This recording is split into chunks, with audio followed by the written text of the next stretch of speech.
নমস্কার, আমার বাগানে আপনাকে স্বাগত জানাই। আজ দেখাবো পেঁপের উপকারিতা ভাগ 2।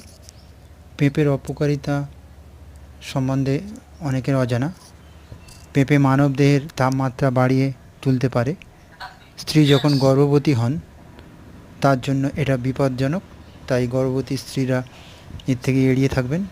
পেঁপের ল্যাটেক্স সমৃদ্ধ, যা জরায়ু সংকোচন, রক্তপাত, এমনকি গর্ভপাতও ঘটাতে পারে। পেঁপে ভ্রূণের বিকাশের জন্য বাধা হতে পারে, তাই স্ত্রী গর্ভাবস্থায় বা ওই সময়কালে কোনো ধরনের পেঁপে খাওয়া থেকে বিরত থাকাই সুরক্ষিত। এছাড়া পেঁপেতে উপস্থিত পেঁপেআইন দেহের ঝিল্লির ক্ষতিগ্রস্ত করে। ভ্রূণের বিকাশের জন্য এই ঝিল্লি খুব গুরুত্বপূর্ণ ভূমিকা নিয়ে থাকে, তাই